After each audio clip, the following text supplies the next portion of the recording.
Hi and welcome to DIY Team GB. Today we're going to do some DIY in here with all of this. Yeah, I've got a bit of a project in mind and well, let me just explain what it is I'm planning on doing and then we'll get to actually doing it. Now, the problem that I want to solve with all of this wood is essentially to build a lighting rig. Now, I rent this house that I do all of the filming in, do all of my electronics design and manufacturing in, and that means that I can't drill into the walls and ceiling to mount all of the lights nice and out of the way. The trouble with that for me is that all of the lights that I have are either on C-stands, which get in the way, including the one by the door where I need to keep moving it either for B-roll or A-roll. The one that's literally like resting against the fireplace mantle thing. And the one that's giving me some level of backlight is just on the floor behind me, and because it's below, that's not great for actual lighting. It'd be better if it was above. And even stuff like, I would like to be able to have a top-down camera for some of the stuff that I do, or a better microphone placement that's out of the way of the camera. And all of those things I can do with a lighting rig. So let me show you around the room and explain what the plan actually is, and then we'll get to building it. This is essentially the view that you get through most of the videos. At least the A-roll, B-roll, you might be down here or over here. But you don't tend to see the shelves that I made for holding monitors, the camera itself and the terribly mounted sound panels, the light that just gets in the way of the door, the light that is just resting on the mantle thing, or the rat's nest of wires that I really need to clean up. Either way, the point is that the lighting solution in here looks okay. This is all right, but it's a pain, and things like the backlight that I have down here, so Elgato key lights, that's just on the floor and it's also shining upwards, which isn't great. It'd be better if it was like right around there. This one would be great if it wasn't in the way of the door and I have to move it to be able to get out of the door or do B-roll. And this one is annoying because it gets in the way of the chair, and of course that one is annoying because it's just resting there. And also, it'd be great if I can do things like have a microphone, which I do have an NT-G4 Plus, but it gets in the way of the camera, so that's annoying. And also, it'd be great to be able to do top-down shots, which I currently can't really do. So the plan is to take these spars, 6 of them are 3 meters and 4 of them are 2.4 meters. 2.4 is the height of the room, and 3 meters is basically a perfect almost square for the actual rig itself. The plan is to have one spar just in front of this shelf, but basically right up, almost touching the ceiling, going all the way to basically where that Velocita box is. The sort of dodgy thing here is I'm going to remove that Velocita box, cut a piece of one of the shorter spars, and have the whole rig resting on that shelving unit. I can always change it later if it doesn't end up working, but the shelf is pretty stable and the lighting rig isn't holding much weight, so that should be fine. So that's going to rest there. There'll be one going along there, ideally tucking behind that sort of light pole. Because I have the chimney breast type thing, it'll have to come just in front of that. I also have a sloped roof here, so it'll have to come, this side of that, and it'll basically run like along there.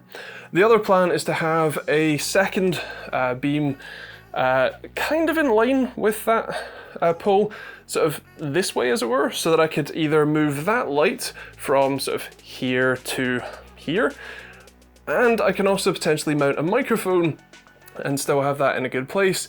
And then there'll be another one somewhere along here that I could mount a camera for top-down shots to. I do have some clamps for these lights so that they can be mounted to, that one can mount to that one. The one that's down there can actually mount up there just in front of the boxes, all that sort of stuff. So that's kind of the plan. So with that explained, let's get the drop saw out and make a couple cuts and, well, get to building.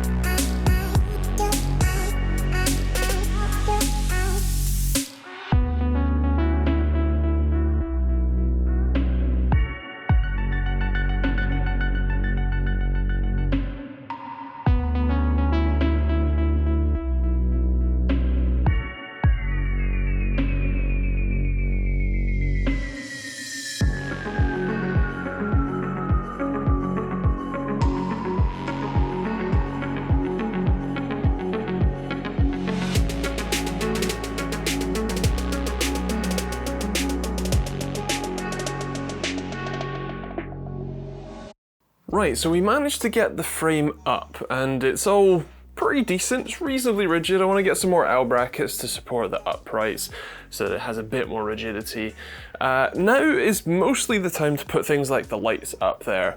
The one problem I have is that the Elgato key light, or stream light, whatever it's called, that I use, that I want to put up here, the handle, the desk mount part of it, unfortunately hits the ceiling before I can actually mount it. So I think I'm gonna have to chop some of this off. Now luckily I'm pretty sure I have some nuts that will fit on here, so I can still adjust this, and actually this gap is almost a perfect fit for the width of one of the spars, and so I actually don't need much adjustment anyway, but I'm gonna keep at least a little bit on just in case.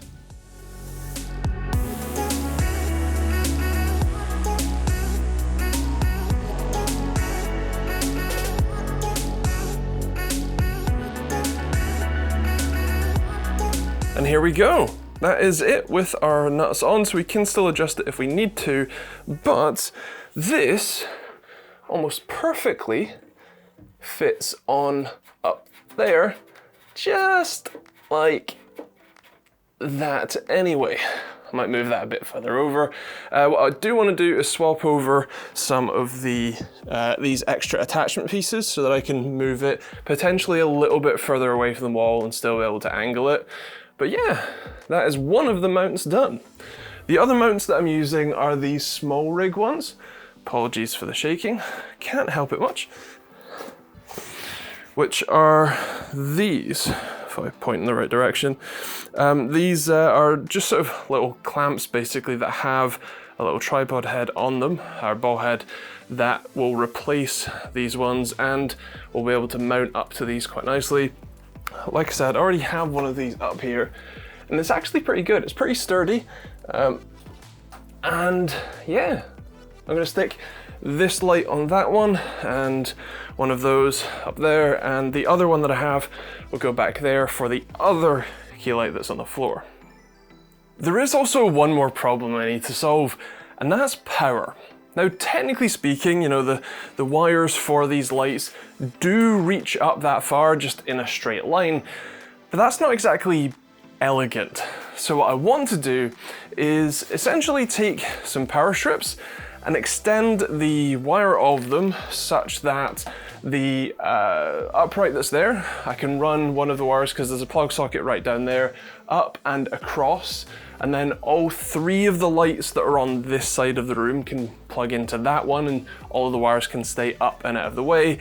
And then the one that's on the back, I'm going to do the same, because there's another plug socket down there that I can run up that upright, and basically do the same thing. Mount the power strip up there, mount the actual plug up there, and then all of the wires are up and out of the way, and it means that if I do need to adjust them, there's plenty of slack left in the wire and I'm not going to be tripping over stuff. So that's the plan. Let's get to doing all of that stuff.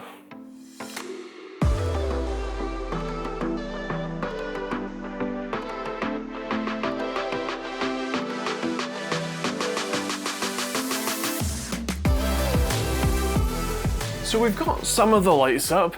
The next thing to do is power them. Now, like I said, what I want to do is run some extension cords and, well, extend the cable so that they can plug in down here at the plug socket while still, you know, actually being up and out of the way. Now, because I'm not an electrician, I'm not going to show you too much about the actual wiring parts, because while I'm not really qualified to do so, and while I am perfectly capable of adding a extension box and adding some twin and earth, I'd rather not share my lack of knowledge with people and then inevitably someone hurts themselves.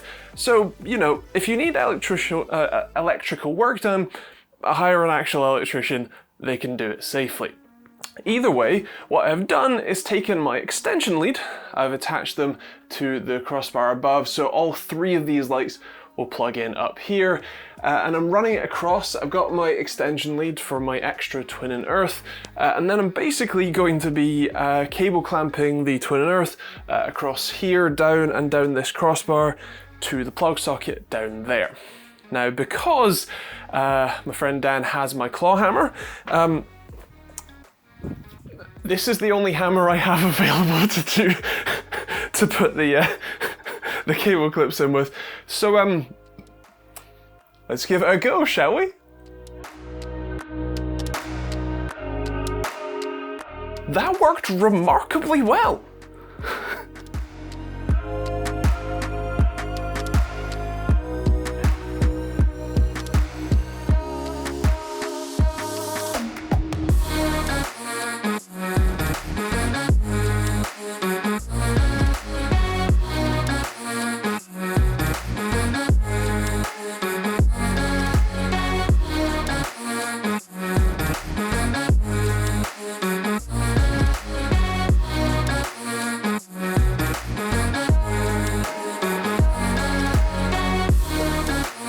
And with the backlight up, that's kind of it, at least for now anyway.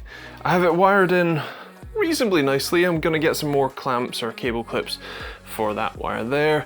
That one I think is pretty neat. It's nicely tucked in, plugged in down there. We also have a light up here. I'm gonna replace these two power bricks for the two main lights. I originally deliberately bought them because they said they came with a UK plug. They didn't, they came with a US plug, and I've been using pretty terrible adapters since. So I'm gonna replace those two just for sort of extra safety, but otherwise, that's kind of it. Let me get the mess on the table cleaned up and we'll do a proper outro. And there we are, it's mostly done. There are still a few things that I want to do. I want to get some more cable clamps for the cable that goes down there. I want to replace the power supplies for the main lights because they're US plugs and they just fall out of the terrible adapters I have, so that would be great. And also, you might have noticed one of the key things I said I want this rig to do is to act as an overhead camera, and I don't have that yet. I'm waiting for some parts and sort of trying to design it so that I can have a decent overhead camera setup, so that will just come at some point in the future. Also, the microphone, I do have a Rode PSA 1 Plus arm mount that I've actually used before with the Rode NTG4 Plus that I have as well, but for the moment, especially with how I have the sort of, well, the lack of sound panels and things, at least overall, there's quite a lot of reverberation in the room, which the lapel mic does better at not picking up. So some more work on that one as well, but otherwise that's pretty close, and I'm honestly really happy with it. The way that the lights have been set up is exactly what I wanted. You'll have to let me know how it looks in the comments, both from the front ones and especially from that overhead one. Obviously it used to be just lighting up the bottom of my elbows. Now, hopefully, it's in a better position. I can turn it up. That's only about 28% brightness or something, so it can be brighter. Let me know if you think I should in the comments. But yeah, I am otherwise really happy with it. As with everything I do, it's a bit of a bodge, but I think I've done okay this time. I've been trying to keep within, obviously, the constraints of the room, the constraints of not owning the house and having to take this down one day, and also, like, budget constraints. Like, I think even including all of the electrical stuff that I bought, it's still under £100 for everything here, and I'm pretty happy with that. Any even remotely professional solution would have been way more than that, and so yeah, I'm pretty happy. I think it's done pretty well. It's doing exactly what I want it to do, and there's room for more upgrades in the future too. So I think that's kind of it.